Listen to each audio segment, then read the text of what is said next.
Our topic is charging the refrigerant. അതായത് നമ്മൾ എങ്ങനെയാണ് വേപ്പർ കംപ്രഷൻ സിസ്റ്റത്തിലേക്ക് റെഫ്രിജറൻറ്റ് ഫില്ല് ചെയ്യുക. അപ്പോൾ അതിനകത്തുള്ള വേപ്പർ കംപ്രഷൻ സിസ്റ്റത്തിനകത്തുള്ള എയറിനെ റിമൂവ് ചെയ്തിട്ട് എങ്ങനെയാണ് നമ്മൾ റെഫ്രിജറൻറ്റ് അതിനകത്തേക്ക് ഫില്ല് ചെയ്യുന്നതെന്നാണ് നോക്കാൻ പോവുക. അപ്പോൾ ആദ്യം തന്നെ ഈ കാണുന്നതാണ് നമ്മുടെ വേപ്പർ കംപ്രഷൻ സിസ്റ്റം. അതിൽ കണ്ടൻസറുണ്ട്, ഈ എക്സ്പാൻഷൻ വാൽവുണ്ട്, ഇവാപ്പറേറ്ററുണ്ട്, കംപ്രസറുണ്ട്. ദെൻ ഇതിലേക്ക് പല പ്രഷർ ഗേജുകളും അതുപോലെ കണക്ഷൻസും ഉണ്ട്. ഇതാണ് നമ്മൾ ഫില്ല് ചെയ്യേണ്ട റെഫ്രിജറൻറ്റ് ടാങ്ക്. ആ റെഫ്രിജറൻറ്റ് ടാങ്ക് ഈ വേപ്പർ കംപ്രഷൻ സിസ്റ്റവുമായിട്ട് കണക്ട് ചെയ്യുന്നത് കണക്ടർ ഉപയോഗിച്ചുകൊണ്ടാണ്. അപ്പോൾ ഈ കണക്ടറും ഈ റെഫ്രിജറൻറ്റ് ടാങ്കും റെഫ്രിജറൻറ്റ് സിലിണ്ടറും തമ്മിൽ ഒരു ഹോസ് ഉപയോഗിച്ചുകൊണ്ട് കണക്ട് ചെയ്യുന്നു. അപ്പോൾ നമുക്കിവിടെ വാൽവൊക്കെ ഉണ്ട്. അതായത് നമുക്ക് എപ്പോഴാണോ വേപ്പർ കംപ്രഷൻ സിസ്റ്റത്തിലേക്ക് റെഫ്രിജറൻറ്റ് ഫില്ല് ചെയ്യേണ്ടത് ആ സമയത്തായിരിക്കും നമ്മൾ ഈ വാൽവ് ഓപ്പൺ ആക്കുക, V6. അതുപോലെ തന്നെ V2 എന്ന് പറയുന്ന വാൽവും ഓപ്പൺ ആക്കണം. കാരണം ഈ റെഫ്രിജറൻറ്റ് സിലിണ്ടറിൽ നിന്ന് V6 എന്ന വാൽവിലൂടെ ഈ കണക്ടറിലൂടെ V2 എന്ന വാൽവിലൂടെയാണ് വേപ്പർ കംപ്രഷൻ സിസ്റ്റത്തിലേക്ക് റെഫ്രിജറൻറ്റ് എൻ്റർ ചെയ്യുക. അപ്പോൾ അതുകൊണ്ട് തന്നെ V2ഉം V6ഉം നമ്മൾ വേപ്പർ കംപ്രഷൻ സിസ്റ്റത്തിലേക്ക് റെഫ്രിജറൻറ്റ് ഫ്ലോനെ സപ്ലൈ ചെയ്യാൻ വേണ്ടി ഉപയോഗിക്കുന്ന രണ്ട് വാൽവുകളാണ്. ഓക്കെ. അപ്പോൾ ഈ കാണുന്ന കണക്ടറുമായിട്ട് കണക്ട് ചെയ്യുന്ന ഈ ഒരു ലൈൻ എന്ന് പറയുന്നത് ഒരു ഫ്ലെക്സിബിൾ ആയിട്ടുള്ളൊരു ഹോസോ ട്യൂബിങ്ങോ ആയിരിക്കും. ഒരു ഫ്ലെക്സിബിൾ ആയിട്ടുള്ള ട്യൂബാണ്. അപ്പോൾ ഈ ഫ്ലെക്സിബിൾ ആയിട്ടുള്ള ട്യൂബാണ് നമ്മൾ ഈ കണക്ടറിലേക്ക് ബന്ധിപ്പിക്കുക. ദെൻ നമ്മൾ ഈ വാൽവ് ഓപ്പൺ ആക്കിക്കൊണ്ട് റെഫ്രിജറൻറ്റ് ഈ കണക്ടറിലൂടെ ഈ V2 എന്ന വാൽവിലൂടെ സിസ്റ്റത്തിലേക്ക് സപ്ലൈ ചെയ്യുന്നു. അപ്പോൾ അത് സപ്ലൈ ചെയ്യുന്നതിന് മുമ്പ് തന്നെ നമുക്ക് ഈ വേപ്പർ കംപ്രഷൻ സിസ്റ്റത്തിനകത്ത് എന്തെങ്കിലും രീതിയിൽ എയർ ഉണ്ടെങ്കിൽ ആ എയറിനെ റിമൂവ് ചെയ്ത് കളയണം. ഓക്കെ. റിമൂവ് ചെയ്ത് പെർഫെക്റ്റായിട്ട് ഈ വേപ്പർ കംപ്രഷൻ സിസ്റ്റത്തിനകത്ത് വാക്വം മെയിൻറ്റെയിൻ ചെയ്യണം. വാക്വം മെയിൻറ്റെയിൻ ചെയ്തതിന് ശേഷം മാത്രമായിരിക്കും നമ്മൾ റെഫ്രിജറൻറ്റ് സപ്ലൈ ചെയ്യുക. അപ്പോൾ അതുപോലെ തന്നെ നമുക്ക് വാൽവുകളുണ്ട്. V1 എന്ന് പറയുന്ന വാൽവ് കംപ്രസറിൻ്റെ ഈ എക്സിറ്റിലായിട്ട് V1 എന്ന് പറയുന്ന വാൽവുണ്ട്. ഈ V1 എന്ന് പറയുന്ന വാൽവ് ക്ലോസ് ചെയ്താൽ കംപ്രസറും കണ്ടൻസറും തമ്മിലുള്ള ബന്ധം ഉണ്ടാവില്ല. ഇനി V4 എന്ന് പറയുന്ന വാൽവുണ്ട്. V4 എന്ന് പറയുന്ന വാൽവ് കണ്ടൻസറും റിസീവറും തമ്മിലുള്ള ഇതാണ്, കണക്ഷനാണ്. അപ്പോൾ V4 എന്ന് പറയുന്ന വാൽവ് ക്ലോസ് ചെയ്താൽ കണ്ടൻസറും റിസീവറുമായിട്ട് ബന്ധം ഉണ്ടാവില്ല. ഇനി V7 എന്ന് പറയുന്ന വാൽവ് എക്സ്പാൻഷൻ വാൽവും റിസീവറുമായിട്ട് കണക്ട് ചെയ്യുന്ന ഒന്നാണ്. അപ്പോൾ ഈ V7 എന്ന വാൽവ് ക്ലോസ് ചെയ്യുവാണെങ്കിൽ എന്ത് സംഭവിക്കും? ഈ എക്സ്പാൻഷൻ വാൽവും റിസീവറുമായിട്ട് ബന്ധമില്ലാതെ വരും. ഇനി അടുത്ത വാൽവാണ് V3. ഓക്കെ. V3 എന്ന് പറയുന്ന വാൽവും കംപ്രസറും അതുപോലെ തന്നെ ഇവാപ്പറേറ്ററുമായിട്ട് കണക്ട് ചെയ്യുന്ന വാൽവാണ് V3. V3 ക്ലോസ് ചെയ്താൽ ഇവാപ്പറേറ്ററും കംപ്രസറും തമ്മിൽ ഒരു ബന്ധവും ഇല്ലാതെ വരും. ഇനി V5 എന്ന് പറയുന്ന വാൽവുണ്ട്. ഈ V5 എന്ന് പറയുന്ന വാൽവ് അതായത് കംപ്രസറിൽ നിന്ന് നമുക്ക് സാധാരണഗതിയിൽ ഈ ഒരു ലൈൻ വഴി നേരെ കണ്ടൻസറിലേക്കാണ് റെഫ്രിജറൻറ്റ് ഫ്ലോ ചെയ്യുക. അപ്പോൾ നമുക്ക് ഇൻ കേസ് അതായത് എയറിനെയൊക്കെ കളയണം, എങ്ങനെയാണെന്നുള്ളത് നമ്മൾ വരുന്നു. ഈ ഒരു സിസ്റ്റത്തിൽ നിന്ന് നമുക്ക് എയറിനെയൊക്കെ റിമൂവ് ചെയ്യാൻ വേണ്ടി കംപ്രസറിൽ തന്നെ ഒരു ലൈൻ നമ്മൾ പുറത്തേക്ക് കൊടുക്കുന്നുണ്ട്. അതിനെയാണ് പർജ് ലൈൻ എന്ന് വിളിക്കുന്നത്. അപ്പോൾ V5 എന്ന് പറയുന്ന വാൽവ് ഓപ്പൺ ആണെന്ന് എന്ന് കരുതുക. ഇനി V1 എന്ന് പറയുന്ന വാൽവ് ക്ലോസ് ആണെന്ന് കരുതുക. എന്ന് പറഞ്ഞാൽ ഈ കംപ്രസറിൻ്റെ എക്സിറ്റ് എങ്ങോട്ടാണ് പോകുന്നത്? ഈ V5 എന്ന വാൽവ് ഓപ്പൺ ആയതുകൊണ്ട് തന്നെ ഇതുവഴി പർജ് ലൈനിൽ കൂടെ പുറത്തേക്കായിരിക്കും പോവുക. ഓക്കെ. ഇനി V5 എന്ന് പറയുന്ന വാൽവ് ക്ലോസ് ചെയ്ത് V1 ഓപ്പൺ ആക്കുകയാണ് എങ്കിൽ കംപ്രസ് ചെയ്യുന്ന സമയത്ത് എന്താണോ ആ ഫ്ലൂയിഡ് ഈ ലൈൻ വഴി കയറി കണ്ടൻസറിലേക്കായിരിക്കും പോവുക. അപ്പോൾ അത്തരത്തിൽ ഒരു രണ്ട് കണക്ഷനാണ് കൊടുത്തിരിക്കുക കംപ്രസറിൽ. ഇനി ഇതൊക്കെ എന്തിനാണെന്ന് ചോദിച്ചു കഴിഞ്ഞാൽ നമുക്ക് റെഫ്രിജറൻറ്റ് ഈ വേപ്പർ കംപ്രഷൻ സിസ്റ്റത്തിലേക്ക് ഫില്ല് ചെയ്യണമെങ്കിൽ ആദ്യം തന്നെ ഈ വേപ്പർ കംപ്രഷൻ സിസ്റ്റത്തിനകത്തുള്ള എയറിനെയൊക്കെ റിമൂവ് ചെയ്ത് കളഞ്ഞാൽ മാത്രമേ നമുക്ക് റെഫ്രിജറൻറ്റ് ഫില്ല് ചെയ്യാൻ സാധിക്കൂ. എയർ ഉണ്ടെങ്കിൽ എന്ത് സംഭവിക്കും? അത് ഈ സിസ്റ്റത്തിനെ ബാധിക്കും. ഓക്കെ. ഈ സിസ്റ്റത്തിൻ്റെ കപ്പാസിറ്റി ബാധിക്കും, പെർഫോമൻസിനെ ബാധിക്കും. ഇനി എയറിനകത്ത് മോയ്സ്ചർ കണ്ടൻറ്റ് ഉണ്ടെങ്കിൽ അതും പ്രശ്നം. അപ്പോൾ അതുകൊണ്ട് തന്നെ എയറിനെ കംപ്ലീറ്റ് ആയിട്ട് റിമൂവ് ചെയ്തിട്ട് വേണം നമുക്ക് റെഫ്രിജറൻറ്റ് ഫില്ല് ചെയ്യാൻ. അപ്പോൾ എങ്ങനെയാണ് ഇനി അതിൻ്റെ പ്രൊസീജിയർ എന്ന് നമുക്ക് നോക്കാം. ആദ്യം the refrigerant charging tube is flexible. The main refrigerant piping is rigid and these are joined by a connector. ഇത്രയേ ഉള്ളൂ. ഈ കാണുന്ന കണക്ടറും അതുപോലെ തന്നെ ഈ വാൽവും ഇതെല്ലാം ഈ വേപ്പർ കംപ്രഷൻ സിസ്റ്റമായിട്ട് ബന്ധിപ്പിച്ച പൈപ്പാണ്. അതായത് റിജിഡ് ആയിട്ടുള്ള ഒരു കണക്ഷനാണ് ഈ കാണുന്നത്. ഇനി നമ്മുടെ റെഫ്രിജറൻറ്റ് സിലിണ്ടറും അതുപോലെ തന്നെ ആ റെഫ്രിജറൻറ്റ് സിലിണ്ടർ ഈ കണക്ടറുമായിട്ട് കണക്ട് ചെയ്യുന്ന ഈ ഒരു ഇതെന്ന് പറയുന്നത് ഒരു ഫ്ലെക്സിബിൾ ആയിട്ടുള്ള ഒരു ഹോസാണ്. ഓക്കെ, അതൊരു റിജിഡ് കണക്ഷൻ അല്ല. അതായത് നമുക്ക് റെഫ്രിജറൻറ്റ് ഫില്ല് ചെയ്തതിന് ശേഷം നമുക്ക് ഈ ഹോസ് സെപ്പറേറ്റ് ചെയ്യാം. അങ്ങനെ ആ ഒരു പർപ്പസിന് വേണ്ടി അത്തരത്തിൽ ഒരു ഫ്ലെക്സിബിൾ ആയിട്ടുള്ള ഒന്നാണ് ഈ കാണുന്ന ലൈൻ. അപ്പോൾ ആദ്യം operation. Before charging the air has to be removed from the refrigerant equipment. അപ്പോൾ നമ്മളിനി ആദ്യം ചെയ്യാൻ പോകുന്ന കാര്യം, ഈ എവിടെയെങ്കിലും ഇവാപ്പറേറ്റർ ട്യൂബിലോ അതല്ലെങ്കിൽ റിസീവറിലോ കണ്ടൻസറിലോ ഒക്കെ ഉള്ള എന്തെങ്കിലും രീതിയിലുള്ള എയർ, അതായത് അതിനകത്ത് ട്രാപ്പ് ചെയ്തിരിക്കുന്ന ട്രാപ്പായി കിടക്കുന്ന എയർ അതിനെ റിമൂവ് ചെയ്യുക എന്നുള്ളതാണ് ഫസ്റ്റ് ഓപ്പറേഷൻ. എങ്ങനെയാണെന്ന് നോക്കാം. ആദ്യം shut down the output from the compressor by closing valve V1. അപ്പം അതിനുവേണ്ടി ആദ്യം V1 എന്ന് പറയുന്ന വാൽവ് ക്ലോസ് ചെയ്തു. നിങ്ങൾക്കറിയാം, V1 എന്ന് പറയുന്ന വാൽവ് ക്ലോസ് ചെയ്താൽ ഈ കംപ്രസർ കംപ്രസ് ചെയ്യുന്ന സമയത്ത് എന്ത് സംഭവിക്കും? ഫ്ലൂയിഡ് ഒരിക്കലും കണ്ടൻസറിലേക്ക് പോകത്തില്ല. കാരണം കണ്ടൻസറും കംപ്രസറുമായിട്ട് കണക്ട് ചെയ്യുന്ന ഒന്നാണ് V1 എന്ന് പറയുന്ന വാൽവ്. V1 വാൽവ് ക്ലോസ് ചെയ്ത് കഴിഞ്ഞാൽ എന്ത് സംഭവിക്കും?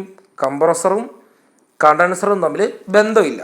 അതായത് കംപ്രസർ കംപ്രസ് ചെയ്ത് കഴിയുമ്പോൾ ആ എക്സിറ്റ് ആവുന്ന ഫ്ലൂയിഡ്, ഞാനിവിടെ ഫ്ലൂയിഡ് എന്ന് പറയാൻ കാരണം നമ്മളിവിടെ റെഫ്രിജറൻറ്റിൻ്റെ കാര്യവും പറയണം, അതുപോലെ എയറിൻ്റെ കാര്യവും പറയണം. അതുകൊണ്ടാണ് ജസ്റ്റ് ഫ്ലൂയിഡ് എന്ന് പറയുന്നത്. അപ്പോൾ ആ ഫ്ലൂയിഡ് ഒരിക്കലും കണ്ടൻസറിലേക്ക് കയറാൻ സാധിക്കരുത്. ഓക്കെ, അപ്പോൾ ആദ്യം നമ്മൾ എയറിനെയാണ് കളയേണ്ടത്. അപ്പോൾ ആദ്യം നമുക്ക് V1 എന്ന് പറയുന്ന വാൽവ് ക്ലോസ് ചെയ്യണം.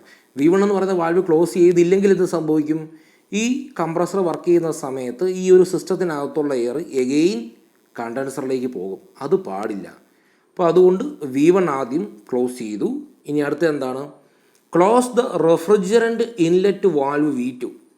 ഈ V2 എന്ന് പറയുന്ന വാൽവും ക്ലോസ് ചെയ്തു. ഇല്ലെങ്കിൽ എന്ത് സംഭവിക്കും?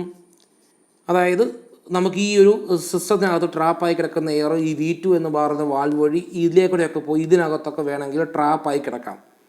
അതൊഴിവാക്കാനാണ് V2 എന്ന് പറയുന്ന വാൽവ് ക്ലോസ് ചെയ്യുന്നത്. അപ്പോൾ V1 എന്ന് പറയുന്ന വാൽവ് ക്ലോസ് ചെയ്തു, V2 എന്ന് പറയുന്ന വാൽവും ക്ലോസ് ചെയ്തു. ഇനി open the valve V3 and V4. അതായത് V3 എന്ന് പറയുന്ന വാൽവ് ഓപ്പൺ ആക്കി, V4 എന്ന് പറയുന്ന വാൽവ് ഓപ്പൺ ആക്കി. അതോടൊപ്പം തന്നെ V7 എന്ന് പറയുന്ന വാൽവും ഓപ്പണാണ്. എന്ന് പറഞ്ഞാൽ ഇത്രയേ ഉള്ളൂ. അതായത് ഈ V1 എന്ന് പറയുന്ന വാൽവ് കഴിഞ്ഞുള്ള ഇത്രയും പോർഷൻസ് ഓപ്പണാണ് കംപ്രസറുമായിട്ട്. എന്ന് പറഞ്ഞാൽ കംപ്രസർ സക്ക് ചെയ്യുന്ന സമയത്ത് ഇതിനിടയ്ക്ക് എവിടെയെങ്കിലും ഒരു എയർ ഉണ്ട് എങ്കിൽ ആ എയറിനെ കംപ്രസർ സക്ക് ചെയ്ത് എടുക്കുന്നു. അതിനുശേഷം അതിനെ കംപ്രസ് ചെയ്ത് അതിനെ തള്ളി ഈ V5 എന്ന് പറയുന്ന വാൽവ് ഓപ്പൺ ആയിരിക്കും. V5 വാൽവ് ഓപ്പൺ ആയതുകൊണ്ട് അതിനെ തള്ളി പുറത്തേക്ക് റിമൂവ് ചെയ്യുന്നു. അപ്പം ഇത്തരത്തിൽ കംപ്രസർ വർക്ക് ചെയ്തുകൊണ്ട് ഈ ലൈനിൽ എവിടെയെങ്കിലും ഉള്ള എയറിനെ കളയണം. അതിനുവേണ്ടിയാണ് V1 ക്ലോസ് ചെയ്തത്, V2 ക്ലോസ് ചെയ്തത്. ബാക്കി എല്ലാ വാൽവും V4ഉം V7ഉം V3യും എല്ലാം ഓപ്പൺ ആക്കിയത്. അതുപോലെ തന്നെ V5 ഓപ്പൺ ആക്കും. അതിപ്പോൾ നമ്മൾ വായിക്കും, V3യും V4ഉം ഓപ്പൺ ആക്കി. ദെൻ അതുപോലെ തന്നെ V5ഉം ഓപ്പൺ ആക്കും. ദെൻ അതിനുശേഷം നമ്മൾ മോട്ടർ ഉപയോഗിക്കുന്നു. സ്റ്റാർട്ട് ദ കംപ്രസർ മോട്ടർ നമ്മൾ സ്റ്റാർട്ട് ചെയ്യും. Consequently the air from the condenser, receiver and evaporator is purged out through open valve V5. അപ്പോൾ ദെൻ കംപ്രസറിനെ വർക്ക് ചെയ്യുന്ന സമയത്ത് എന്ത് സംഭവിക്കും? ഈ കണ്ടൻസറിലും റിസീവറിലും അതുപോലെ ഇവാപ്പറേറ്ററിലും ഒക്കെ ട്രാപ്പ് ചെയ്ത് കിടക്കുന്ന എയറിനെ കംപ്രസർ സക്ക് ചെയ്യുന്നു. ദെൻ കംപ്രസ് ചെയ്ത് ഈ V5 എന്ന വാൽവിൽ കൂടെ വെളിയിലേക്ക് തള്ളിക്കളയുന്നു. ഇത്തരത്തിൽ കംപ്രസർ കണ്ടിന്യൂസ് ആയിട്ട് വർക്ക് ചെയ്ത് ഈ ഒരു സിസ്റ്റത്തിനകത്തുള്ള എയറിനെ എല്ലാം കളയുന്നു. അപ്പോൾ അതാണ് after air removal vacuum is produced in the system.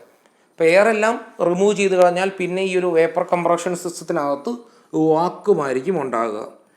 If the vacuum is retained for about 30 minutes, അതായത് ഈ വാക്വം 30 മിനിറ്റ്സ് നമുക്ക് മെയിൻറ്റെയിൻ ചെയ്യാൻ സാധിച്ചാൽ it can be concluded that the system is free from air. Okay, അപ്പോൾ നമ്മൾ എയറിനെ എല്ലാം remove ചെയ്ത് perfect ആയിട്ട് ഈ വേപ്പർ കംപ്രഷൻ സിസ്റ്റത്തിനകത്ത് നമ്മൾ വാക്വം മെയിൻറ്റെയിൻ ചെയ്തു. ഇനി after purging air from the system the connections are tighten and valve V3 and V4 are closed. അപ്പോൾ എയറിനെ എല്ലാം റിമൂവ് ചെയ്ത് കഴിഞ്ഞാൽ പിന്നെ നമ്മൾ എന്ത് ചെയ്യും? V3നെയും V4നെയും ക്ലോസ് ചെയ്യും. ഓക്കെ, ഓൾറെഡി V1 ക്ലോസ് ആണ്, V2 ക്ലോസ്ഡ് ആണ്. പിന്നെ ഇപ്പോൾ ഓപ്പൺ ആക്കി വെച്ചത് ആദ്യം V4ഉം V7ഉം V3ഉം ആയിരുന്നു. ഇനി നമ്മൾ എയറിനെ എല്ലാം റിമൂവ് ചെയ്തതിന് ശേഷം ഈ V3നെയും അതുപോലെ തന്നെ ഈ V4നെയും അങ്ങ് ക്ലോസ് ചെയ്യും. ഓക്കെ, അപ്പോൾ അതാണ് എഴുതി വെച്ചിരിക്കുന്നത്. After purging air from the system the connections are tighten and valve V3 and V4 are closed. അപ്പോൾ V3യും V4ഉം ക്ലോസ് ചെയ്തു, കാരണം എയറിനെ എല്ലാം റിമൂവ് ചെയ്തു. ഇനി ഒരു കാരണവശാലും എയർ അകത്തേക്ക് കയറരുത്.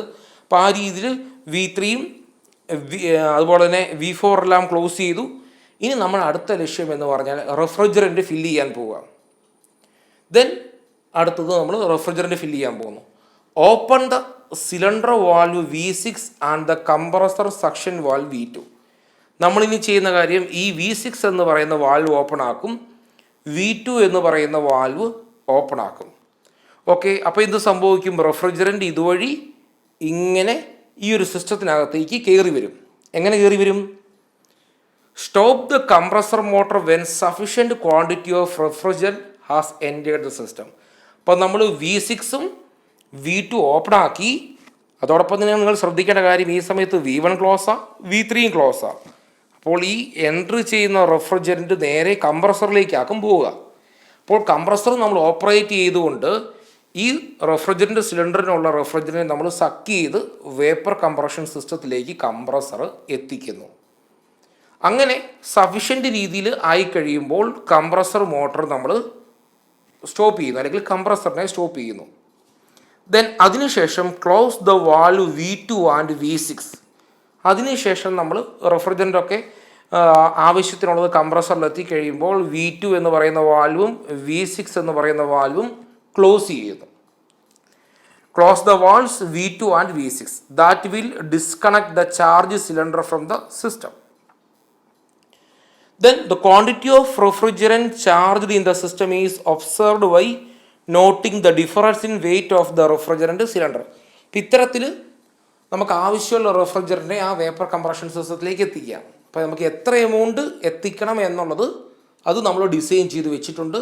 അത് നമ്മൾ മെഷർ ചെയ്യുന്നത് റെഫ്രിജറൻറ്റിൻ്റെ സിലിണ്ടറിൻ്റെ വെയിറ്റ് അളന്നുകൊണ്ട് എത്രത്തോളം കംപ്രസർ എൻട്രി ചെയ്തു എന്ന് മെഷർ ചെയ്യാം. The amount of refrigerant to be charged is depend on the size and type of installation. ഇപ്പോൾ എത്ര എമൗണ്ട് റെഫ്രിജറൻറ്റ് വേണം എന്നുള്ളത് നമ്മുടെ കപ്പാസിറ്റിനെ ആശ്രയിച്ചിരിക്കും, ആ വേപ്പർ കംപ്രഷൻ സിസ്റ്റത്തിൻ്റെ സൈസിനെയൊക്കെ ആശ്രയിച്ചിരിക്കും. For small installations like water cooler, room cooler and ice cream cabinets the exact quantity is prescribed by the manufacture. അപ്പോൾ ഈ രീതിയിൽ നമ്മൾ ആദ്യം എയറിനെ റിമൂവ് ചെയ്യുന്നു, ദെൻ റെഫ്രിജറൻറ്റിനെ നമ്മൾ ചാർജ് ചെയ്ത് കൊടുക്കുന്നു. Proper charging of the refrigerant is essential for smooth functioning of the refrigeration system. ഇനി ഇങ്ങനെ ചാർജ് ചെയ്യുമ്പോൾ എത്ര എമൗണ്ട് ആണോ റിക്വയർഡ് അത് നമ്മൾ ചാർജ് ചെയ്യുന്നു. അതിൽ കൂടുതലായാലും കുറവായാലും എന്ത് സംഭവിക്കും? Over charging results in high temperature and pressure in the system, and that may lead to a damage in the compressor. ഇനി അണ്ടർ ചാർജിങ് ആയാലോ, under charging results in insufficient cooling and frequent tripping of the compressor motor. Okay, അപ്പോൾ over charging ആയിക്കഴിഞ്ഞാൽ അത് high ടെമ്പറേച്ചറിനും high പ്രഷറിനും കാരണമാകും. കാരണം ആവശ്യമുള്ളതിനേക്കാളും കൂടുതൽ റെഫ്രിജറൻ്റാണ് ഇപ്പോൾ എത്തിയിരിക്കുന്നത്. ഇനി അണ്ടർ ചാർജിങ് ആയിക്കഴിഞ്ഞാലോ ആവശ്യമുള്ളതിനേക്കാളും വളരെ കുറച്ചേ എത്തിയുള്ളൂ. ഓക്കെ, അപ്പോൾ ആ രീതിയിൽ അണ്ടർ ചാർജിങ് ആയിക്കഴിഞ്ഞാലും ഓവർ ചാർജിങ് ആയിക്കഴിഞ്ഞാലും വേപ്പർ കംപ്രഷൻ സിസ്റ്റത്തിൻ്റെ പ്രോപ്പർ ഫങ്ഷനെ വർക്കിങ്ങിനെ അത് ബാധിക്കും. നമ്മൾ നെക്സ്റ്റ് ക്ലാസ്സിൽ കൺട്രോളുകളാണ്. ഒരു റെഫ്രിജറേഷൻ സിസ്റ്റത്തിലുള്ള ഏതൊക്കെയാണ് കൺട്രോൾസ് എന്നുള്ളത് നമുക്ക് കാണാം. Thank you.